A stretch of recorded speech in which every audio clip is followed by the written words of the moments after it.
Лукас аудиотанд төлөвлөж байна.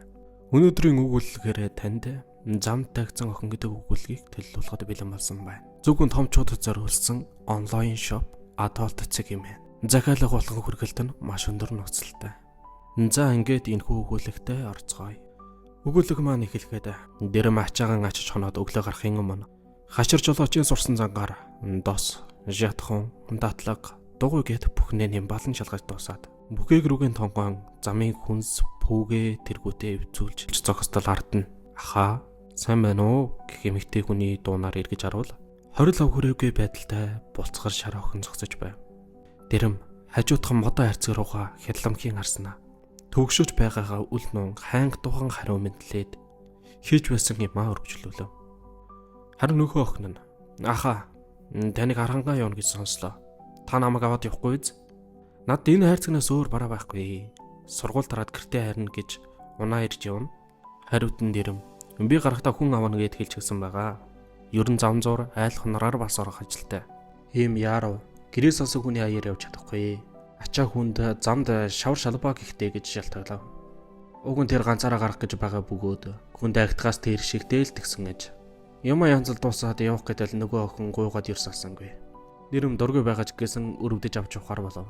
Охины нэрийг цэцгэлэн гихагаад нүдэр олсон гэж сүрхий яриаг өрөөтэй аман цортоо бололтой.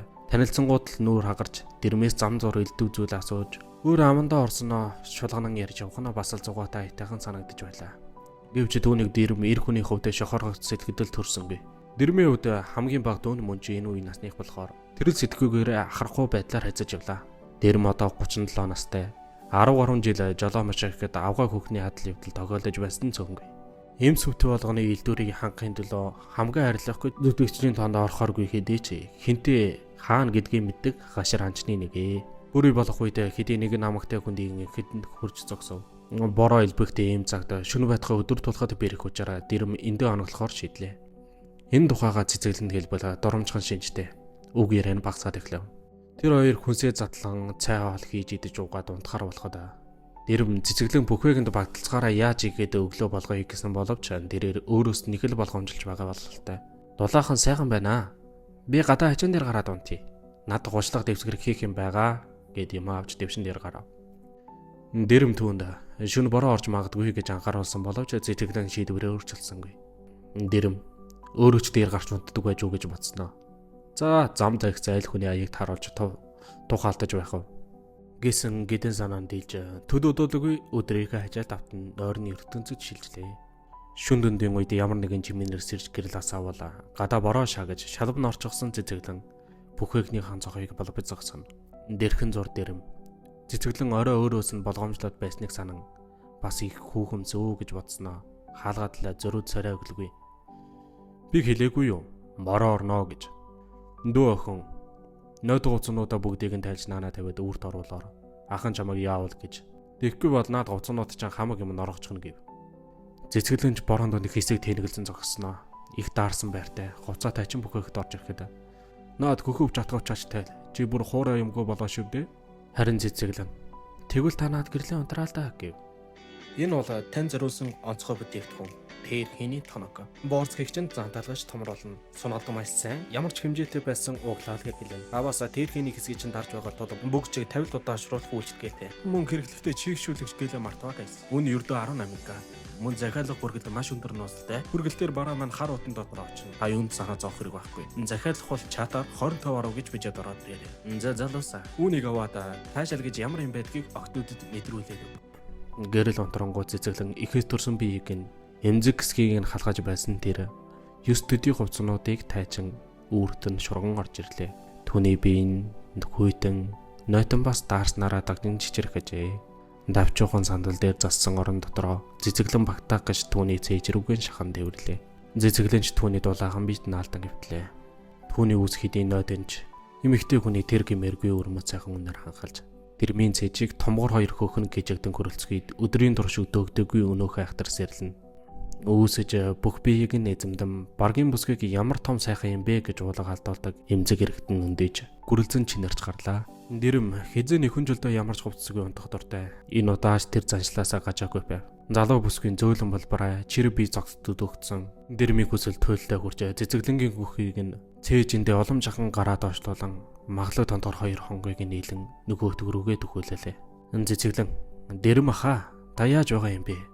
Яах юм бэ? Болохгүй шүү дээ гэсэн боловч амьсгаан төрөсөж би улам түнд наалдуулан дэрмийн гарын аясаараа бөхсөө шахан гойныхаа завсар авчулсан байлаа. Дэрэм өдийг хүртэл өөрөөсөө нас залуу хүүхнүүдтэй ингэр зөрүүлж инкрэлцэж янагалцаж явсан ч гэсэн цэцэглэн шиг олон дүү өндөө зургаж байгаа нэлэг хэн цэцэг шиг эмзэгхэн болбороо биег тэрж идэлж үзнэ гэж зөвдөлтж байсангүй. Дэрэм цэцэглэнгийн өхөр дөмзөөлөн тонтгоор зөөлөн хонгойг нь ажил өвөрсөн том алгаараа илэн тэр аяар атхан өөрийнхөө омогдох догшин цахиус руу улам наачсан боловч бүсгүй салтаан даг шидэт сүрөө оруулахыг яарсангүй. Зөвхөн гойныхан завсар эргэтнийхэн дажар өстэй зөөл амсар уруулыг шүргүүлэн хөдөлж байлаа. Цэцэглэн ч салтай гоёыг нойтон оргуулд нэлцгэнууж гүрсхийн тэмчижих дэрмийн төрөмгийн эргэтэн рүү өөрийн ирэхгүй төхөөлж байв. Цэцэглэнгийн уруулыг дэрэм шимэн үсгэд цэцэглэн жохомлын гэхийг хүлээж байсан мэт харилцан шимэлцэж бие барьсан байдал нь огтоос алга болж янцаглан янагалцаж эхлэв.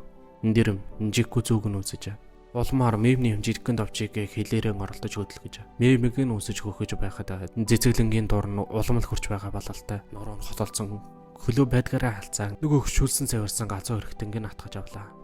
Ямар гой зөөлөн ихрийг гарвэ гэж дэрэм бодов. Түүний гарын аясаар эргэтнээ явуулсан гэдэж хараахан оруулсангүй. Хэдийгээр түрүү урд өмнө жохом ингэж байсан гэж чадхааргүйгээр бор сэрлэн дээцэгтэй хүрсэн гэдээ өөрийгөө хязгаарлаж. Цэцэг цэврүү шиг залуу бүсгүй тим гэхийн аргагүй болтон үйл боргоны ертөнцөө тим өдөрдөн тэс чадахгүй болох тэр мөчийг нь дуршлага зан хүлээж чадаж байлаа. Энэ болоо нас амьдралын дуршлага. Хинээч залгаагүй түүний зөвхөн өөрийнх нь эрдэм байлаа. Харин цэцэглэнд эр хүнтэй эвдэлтэн цэнгэх энэ нандин чухал ажил урд нь танил болсон хэдий ч им хүний элэв жимийн эрдэм ухаанд нэвтрээгүй өөрийнхөө мэдрэмж зөнгөөр хаяглаж байгаа нь дэрэмж харин дайтай санагдана. Түүнийг бүрэн эзэмшиж илдэх хүслийг нь улам бадрааж байв. Дэрэм цэцэглэнгийн биеийг унсан доошосоор ялтын халганы үүдэнд нь хүрснээ эргэж уруулаг нь оцон ярахлахада түүний хүсэн үлээсэн мөчөнд нэрж цэцэглэн эргэтэнг нь атган өнөөхрөөгөө чихэнгээ хигээрээ дүүлгэж ямар гоё юм бэ хэмээн гиншин янцаглаж залтайгаан байдагаараа дэлэн умдаг руугаан шахаж байв. Дэрэм одоож бүхэл хүлээлттэй дэвжээрээ зад татан азар ханайх шиг зантар толгойтой эргэтний агсан цэцэглэнгийн бариуж хэрэг зөв рүү углаж угтан тулгахаар оцгонон хөдөлж гарав. Хөтлөг болгондоо лавлуулан углаж байлаа. Энэ үедээ ч гэсэн дэрэм өөрийнхөө хүсэл хөдлөлийг зөндөнд тавилгүй цэцэглэн аль болгон хангахыг хичээн. Түүний эвэрхэн жижиг хэлэн дур тавихыг мэдрэх болгондоо нас тогтсон эдэр ирийн ёсоор өөртөө ханамж авч дахиад өнөөхөө багтаж ядсан авраг хэрэгслээр бэлгийг 100% хомболж хөдөлгөөнөө үе үе өөрчлөн дурхайг нь дахин өдөө. Цэцэглэн дэрмийн дэрхүү хур мэдлэгийн өөр чимийг хүрдэж байгаахан үл ойлгон зөвхөн бүгсэн биерүүн л бөглөж таглаж холгож буй эр бэлгийн шуналда бүрэн автаж үүлэн борооны ертөнц мансуран умбах хажээ. Тэр одоо өөрийгөө ухаархаа нэгэнд боож хамаг ухаан биеийг нь залуу халуун насны балрангуй ачааллын бурхан эзэмдэжээ. Ингэснээр дэрмийн өнөөх харамлаад байсан халуун айлмыг ориглон гарах цаг болж өөрийн ирэхгүй арын хоёр бөндөгрөө амсартан толтол цэцэглэнгийнх рүү эргэтний шахаж хідэн цагийн турш битэн зангарын хөвчрөөд байсан бүх зүйл хөхөлцөн эвцэлсэн хоёр эргэтнээр дамжин бүсгийн биедийг үлэгдлээ. Залуу бүсгийн өтрээний ёроол руу эр бэлэг эргэтэн гүрэлзөх болгондоо сархийн азарах халуун шингэн энэ шөнийн хүргэжсэн их цэнгэл дургцэл тачаал мас орол цог дурлын тайлал байлаа.